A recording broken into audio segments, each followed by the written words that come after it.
Hello, ladies and gentlemen. Hello, I'm so glad to be here again. This is the final session on the subject, who should I marry? It's been a wonderful journey. I have been enjoying it, and I hope that you have been too. I want to thank everyone who has commented, those that have shared the videos, those that have, sent questions. I am so grateful. Thank you for engaging, and thank you for being a part of these beautiful sessions. For those that are getting married or planning to get married in 2020, I am so sure that there will be one thing or the other that will have blessed you in this video. So if you want to communicate with me, you want to reach out, please feel free to do so and send me a message, send me something, send me a question to DCouplesKlub@gmail.com, DCouplesKlub@gmail.com. You can look on the Facebook or Instagram, and we're there. I'm just talking about preparing for marriage and helping to nurture marriages. It's been wonderful, and I hope that you will enjoy even today's session. So let's get the ball rolling. So today we're talking about things you should look out for when it's time to choose who to marry. The first one we talked about, the very first point was marry somebody who's God-fearing. Somebody who's God-fearing. The second one, somebody who values you. Somebody who's God-fearing will give you peace of mind. Somebody who's God-fearing is not someone who's perfect, but somebody who fears God, and somebody who will reverence you as God's creation. He or she will reverence you as God's creation. They will treat you as somebody of value because they know and they understand that you were created by God. And for that reason alone, they will value you. For that reason alone, they will know that they are accountable to God. They will not just live a life, that is a life without regard, a life that is, without direction, a life that is full of immorality and full of sin and full of disrespect and disregard. No, they will fear God and know the way to live their lives in a way that blesses you and blesses others and makes your home a glorious one. These are people who are totally sold out and dependent on God. They see God as the figure that holds that home. They see God as the figure that they should regard when it comes to your home. So somebody who's God-fearing will give you peace of mind. Somebody who's God-fearing may not have everything just yet, but is somebody who has direction in life. Somebody who's God-fearing will be somebody who chases after God and honors His word.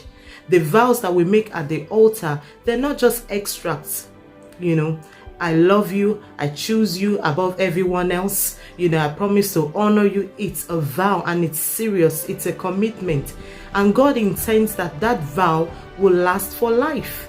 It is true that things have changed. The world have come up with so many systems, and ideas on what marriage should be. We look around us, we see the failure everywhere. We see it everywhere. We cannot pretend as though we cannot see. They're everywhere. We know that the world has created a mess, and we're coming back to say God originated marriage. He is the creator of marriage. He is the one who instituted marriage. And if we want our marriage to work, we must learn to build on the right foundation, which is Christ.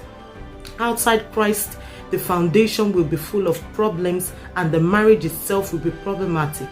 The foundation will be full of hiccups, and the marriage itself will be full of problems and challenges that are just unnecessary.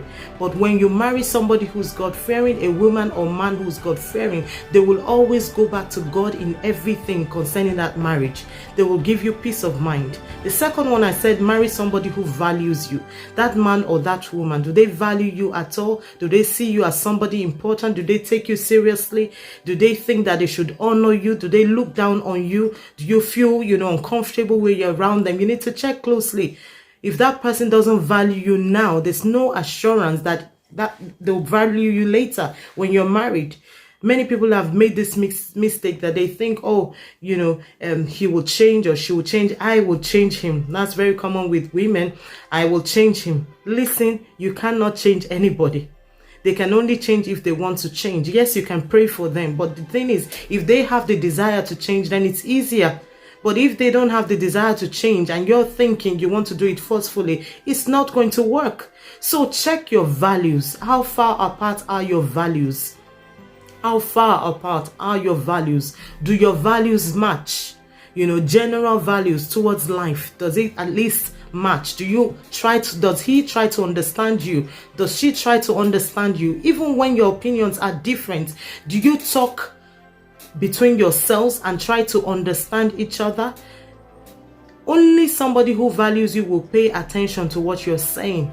Somebody who doesn't value you will not think that they should pay attention, will not ponder on what you're saying, and will not be willing to change.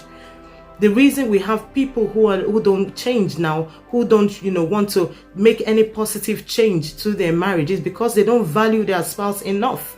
If I value my husband enough and I know that my actions are causing problems in my home, if I value him enough, I know that it's time to change. I know it's time to drop that habit so that my marriage can work. But we need to check it out in the relationship while you're courting. Courtship is not a time for premarital sex. No, that's not what it's there for. It's a time for you to get to know that man and that woman better. Even before you get into courtship, friendship, are you checking them out? Do you share the same values? Do they honor God? Do they honor you? Do they think anything important of you? How are your general values? How is the person's outlook on life? What do they think life is? What do they think you are? Do they look at you and think you're nothing? Do they look at you and think that you're irrelevant? Because this will affect the way they treat you. Do they think you are important? It will affect the way that man treats you or that woman. So please check your values properly. Proverbs 21 and verse 19. I'll be using some scriptures today. Proverbs 21 verse 19. It says, "It's better to live in a desert land than with a quarrelsome and fretful woman." So also a man who you don't share similar values with, a man who doesn't honor God, who doesn't honor you, who doesn't take you seriously, a woman your home will be filled with problems and strife all the time because your values are far apart. It doesn't necessarily mean that man or that woman is not good in the sense of it, but they may not just be good for you. The man may be good, but it may not be good for you. The woman may be good, but she may not be good for you. So please pay attention to your values. Don't think you can change people's values. No.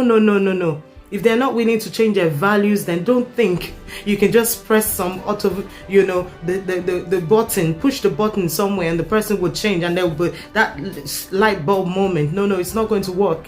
Are they willing to change? Do they think you are important enough to change? Are they wise enough to change?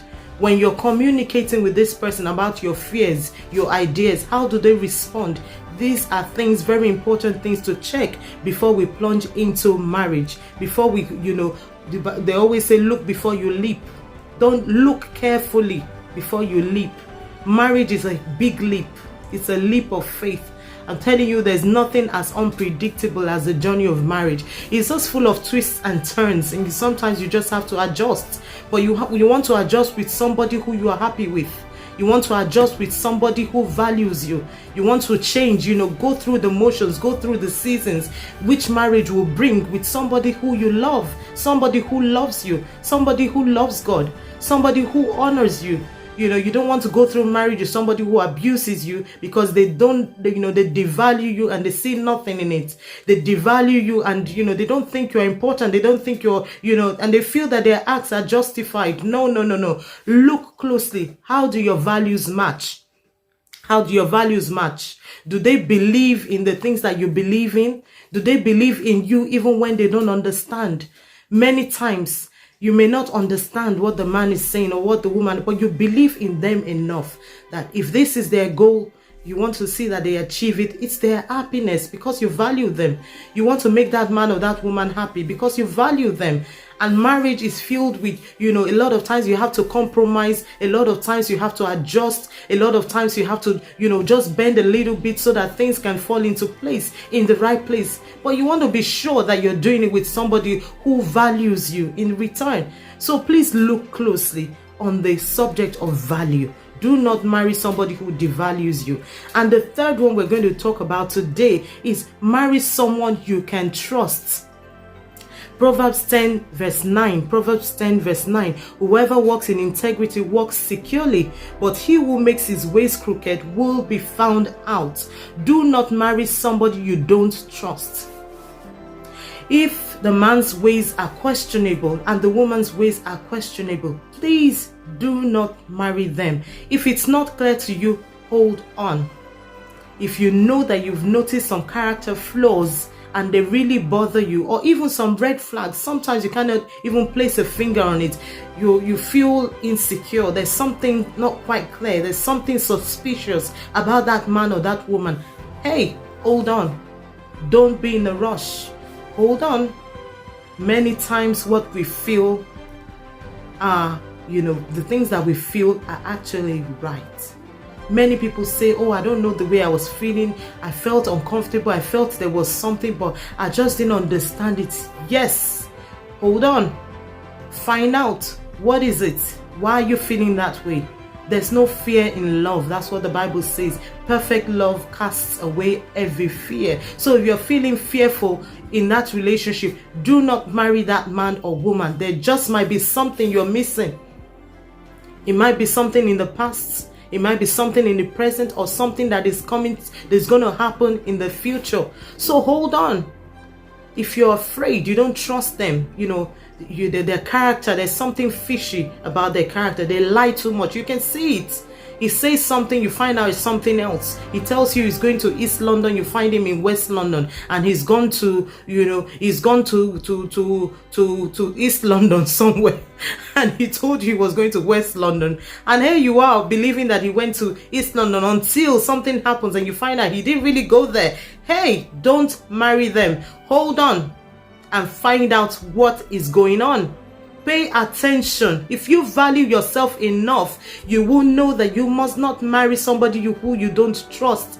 There are so many things you will find out later, and you will get the shock of your life, and that's not what you want. So don't marry somebody you don't trust. If you don't trust them, do not marry them.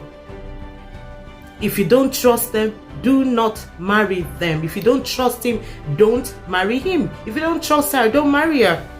Many times a lot of people cannot even respect their spouse because there's no trust. But if you go back to basics, go back to the foundation, you had trust issues, right from the start, but you did not pay attention. You overlooked them.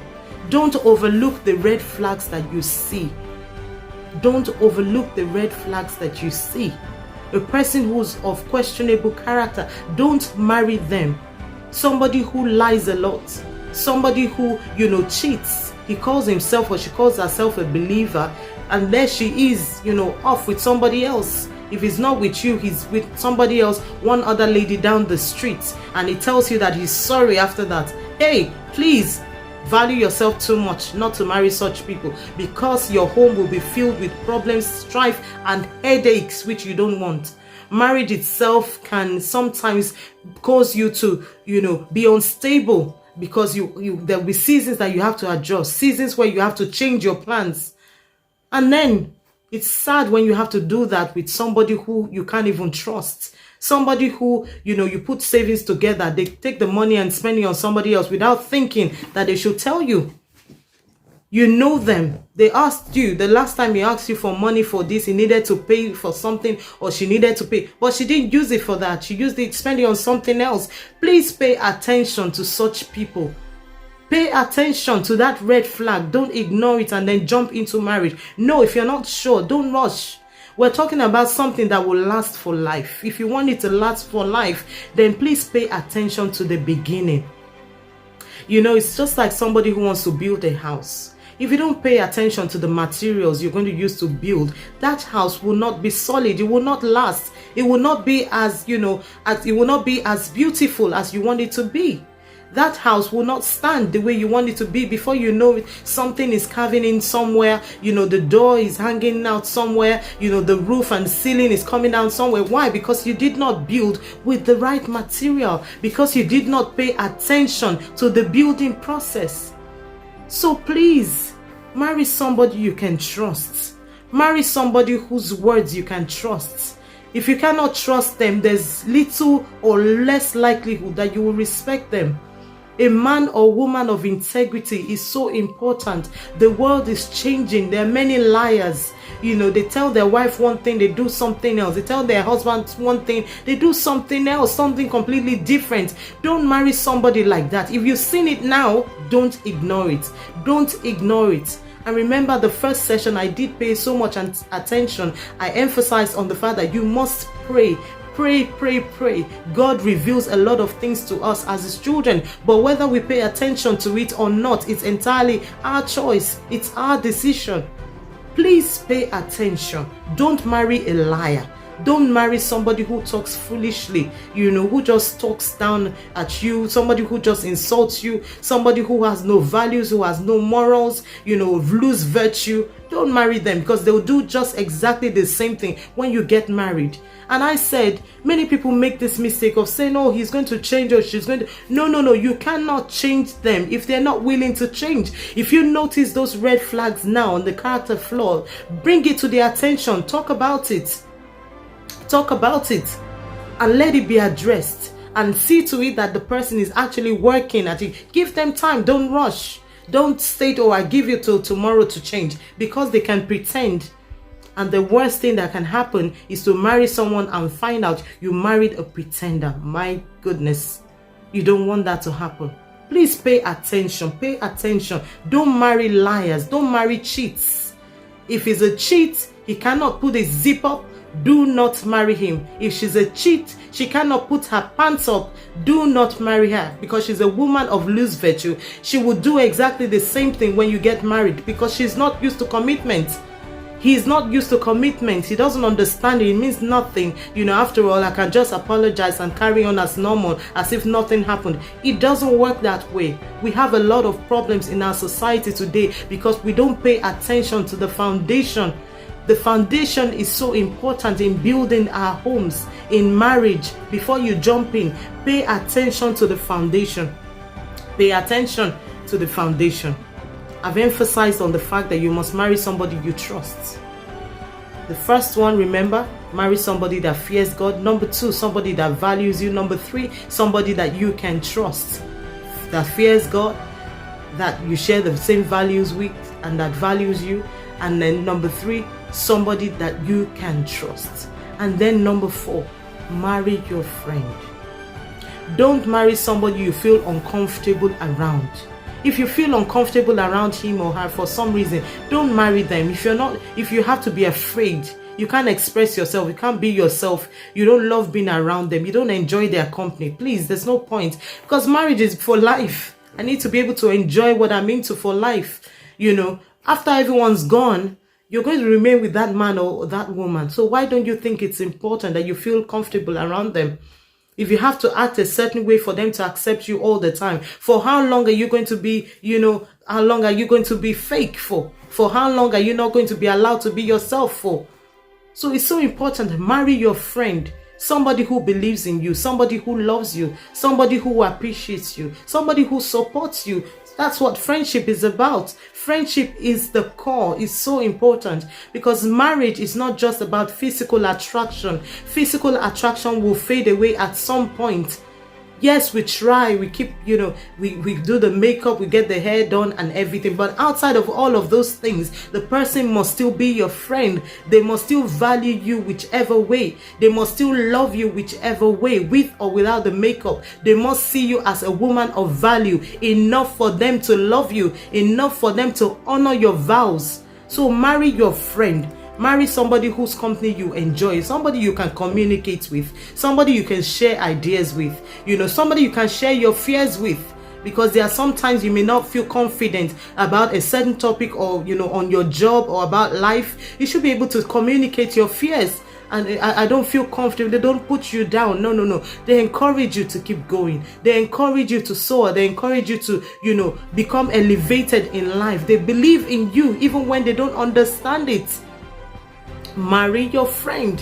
Marry your friend. It's so important to marry your friend. Marry somebody who embraces who you are, who loves you just the way you are. They love you enough. It's not about the money. It's not about the figure. It's not about the hair or the makeup. All of those things are vain things. They are vain things that sometimes fade away. There are people who get married and then, something happens, they become unwell. Would that man stay with you? Does that woman look like somebody who can endure anything? Does she look like somebody who can take anything? Or she's the prim and proper? It's got to be million this, it's got to be £1,000, and if it's not, then it's nothing. Please don't marry a woman like that, because she will not give you rest. A woman who cannot endure anything to build, who cannot give up her expensive lifestyle to build, who cannot think of you, when it's just the both of you, is likely not to think about your children. Who always thinks about competition and strife with other women, who always sees life as a competition with other people, who has to dress in a certain way, who has to carry a certain bag. Hey, don't marry such a woman. Marry somebody who is your friend, who will come down with you when things are down, who will come up with you when things are up, who will build with you to bring you up when you are down as a man, because you will go through seasons. Will that woman stay with you? Does she look like somebody who will believe in you? Even the little you have now, how does she see you with that little? Does she address you in a certain way because of that little? Does she look down on you? You've got a pair of trousers now or two. It doesn't look like our idea of how a man should dress. Hey, she's going to do the same when you get married. Pay attention, please. Pay attention. Is that woman somebody who wants to build? Or somebody who's just, everything is all materialistic. Everything's got to be, I met this lady who told me, oh, she cannot enter a certain type of car. I looked at her, I said, oh, really? Oh, yes, can't enter that, It's just not her class. It's not just her taste. That will bring you problems later. Somebody who's always, everything is just vain things. They don't think they don't think future. They don't think, hope. They don't think love. They don't think build. All they think is now. Let's eat it now. Let's not reserve any for tomorrow. Let's buy the clothes now. Let's compete with other people. Hey, young man, don't marry such a woman. Don't marry such a woman. Marry somebody that believes in you. All the things we're talking about, from the first session to the second till today, are things that are applicable to both men and women. A man, please don't marry a woman who doesn't value you, because she's not going to value you when you're married anyway. So it's not that she didn't value you or she doesn't respect you. No. And if you're a person whose character is questionable, it's time for you to change. Because most people will not respect you if your character is, you've got so much character flaws. And you're not a person of value or integrity. You won't lose your respect. So work on yourself, even as you're thinking of who to marry. Work on yourself. I've made, I think, about 5 points now from the first video. Marry somebody who fears God. Marry somebody who values you. Marry somebody who you can trust and that trusts you. Marry somebody who is your friend. Marry somebody who believes in you. I've listed all of those things. But even as you're thinking about all these, virtues and all these values, you need to check yourself. Are you a person who can be valued? Are you a person who can be respected? Because when you're thinking about who should I marry, you should also be thinking about, am I a person someone will want to marry? Am I a person of value? Am I a person of worth? Because it's good enough to say, oh, I can't marry somebody who doesn't have values. I can't marry somebody who cannot respect me. You need to check yourself too. Are you a person who another man or woman will want to marry? Are you somebody who is marriageable? If I will put it like that, who's marriageable? Because I've said it before, marriage is not for everyone. If you're not willing to pay the price, don't get married. If you don't want to pay the price, you don't want to change, you don't want to honor another person, you don't want to compromise, you don't want to give anything, please don't marry. Marriage is not for everyone. It's only for people who are ready to be committed, people who are ready to pay the price. So if you're ready to pay the price, come on now, let's get on board. But if you're not ready to pay the price and you want to be selfish, do not get married, because you will bring people misery. You will bring the man or woman misery. So if you're thinking about someone who should I marry, you need to check yourself too. Are you a person someone would desire to marry? Are you a man or woman someone would love to marry? Are you a man or woman who, a parent somewhere will say, oh, I pray to God that my son will marry a lady like this. I pray that my daughter will marry a man like this. Check yourself as you go along. Make yourself marriageable. Make yourself marriageable. I'm going to be bringing you some very interesting topics, and I believe that the next sessions, which may be in another 2 weeks, we'll be talking about how can I be marriageable? How can I be marriageable? How can I get myself ready for marriage? We're talking about who should I marry? Then how can I need to get myself ready too, because marriage is not for boys and girls, and it's not for people who are not ready to pay the price. In all of this, I hope you have got some wisdom, to direct you on who you should marry. And please pray. Pray for yourself. Believe in yourself. Love yourself. While you're waiting, don't waste away. Invest in yourself. Believe in yourself. Present yourself beautifully. Honor yourself. Honor your body. Keep your body. Your body is the temple of the living God. Don't sleep around. Keep your body. Honor yourself enough to keep your body. In this part of the world, they call it private. It's private, so don't make it public. Don't make it public material. Cover up. Respect yourself. Get yourself ready. When you're looking out for who to marry, put God first. I'll bring you to the very end of these sessions on who should I marry. Stay blessed. Stay strong. Keep believing and keep hoping. God bless you. It's Bolanle Oladejo. This is on behalf of the Couples Club. The Couples Club is a Christian initiative for singles, unmarried, preparing them for marriage and also nurturing marriages. So please stay safe, stay blessed, and always remember to honor God in everything you do. You'll never go wrong. God bless you. Take care. Till I come your way again, it's Bolanle Oladejo. I love you. Bye-bye.